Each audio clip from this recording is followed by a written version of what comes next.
Well, let's speak now to actress turned carer and campaigner Susan Hampshire, who joins us on the show now. She's also a patron for dignity in dying. Susan, thank you so much for speaking to us on the programme tonight. I know that this is particularly personal for you because this affected not just your husband, but two sisters as well. Perhaps you could give us an insight into why their experiences pushed you into having this point of view.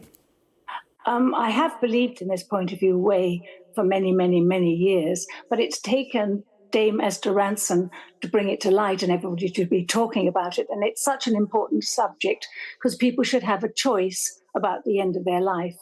I'll talk about my two sisters. They were they're 11 and 12 years older than me. And my sister Anne had the most horrendous 5 weeks of horrendous last 5 weeks of her life.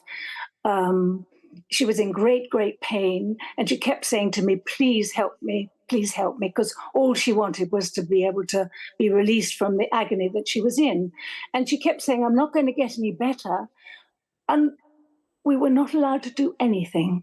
All we had to do is comfort her and watch a sweet, sweet woman go through the most dreadful agony minute by minute, and that is so cruel.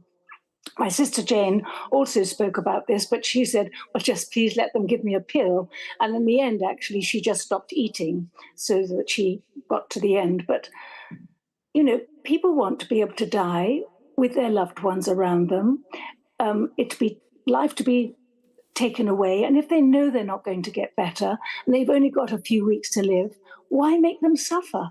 I find that people haven't got a choice is really so cruel. It's just cruel.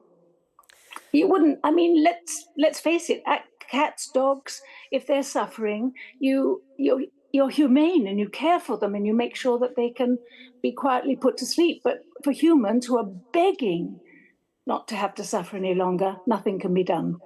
Dame Esther Rantzen made the same.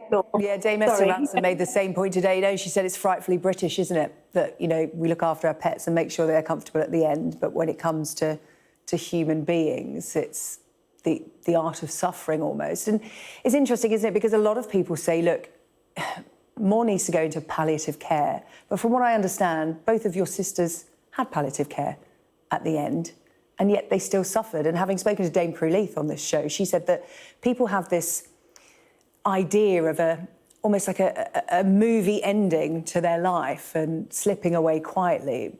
But it isn't like that for most people. Most people suffer when they die, regardless of whether they had palliative care or not.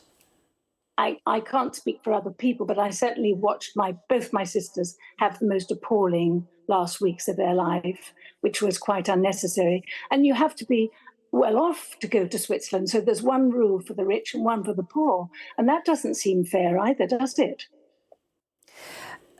There will be people that say that for this to come, for the law to change in this country, it will require a huge shift in services, because we're not just talking about, you know, the responsibility for this being handed over to the medical profession. You would have to have a legal framework to protect people. There would need to be a social care aspect. There would need to be mental health services involved as well. So it's a huge shift in provision of services for this to be allowed in the UK in a safe way. So sorry, I didn't mean to interrupt you, so rude. But if they've managed to do it in Canada, in various states in America, in Belgium, in Switzerland, in other countries, you know, surely we are a civilized country, we can do it as well. And it's about choice. And I don't want to offend anybody who has very deep religious beliefs or people for other reasons don't think that this is right. But for the people who do want it, surely they should be allowed to slip away without pain and with their family around them. And not because the flip side of the coin to this is you could choose not to. You could choose not to have assistance to die. You can say, no, I don't want to do it. Exactly. Yes, you have a choice. I don't know. What would it look like to you in this country? If they should discuss it in Parliament, shouldn't they? Sorry. Yeah. No, there's no legislation being put forward at the moment to debate. There's no vote on it. It was a debate to start the conversation, because this conversation needs to be had in the public domain as well as the political one.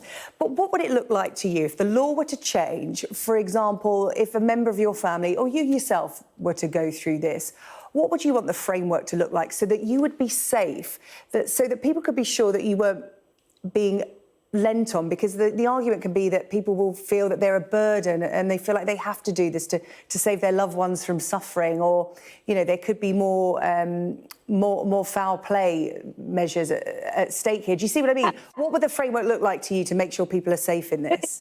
In other countries, there have not been any legal cases because people have been pressurised or whatever. And I personally, I just think they should at least discuss it in Parliament, if nothing else. It just seems crazy that we're so behind the times, this country, even Australia, you know, everywhere is accepting the fact that we have to have a choice at the end of our life, the last weeks of our life, if we're in agony and can't stand it anymore.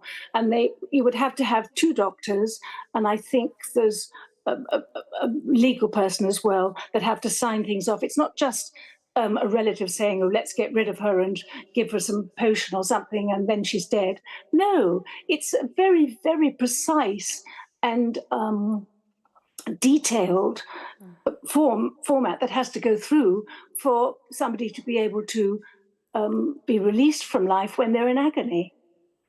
Susan Hampshire, really good of you to talk to us on the programme tonight. Thank you so much for talking to us particularly about your own personal experience with members of your family. We really appreciate that. As Susan Hampshire, their actress turned carer and campaigner for change in the legislation to assist a dying patron for dignity in dying. Thank you.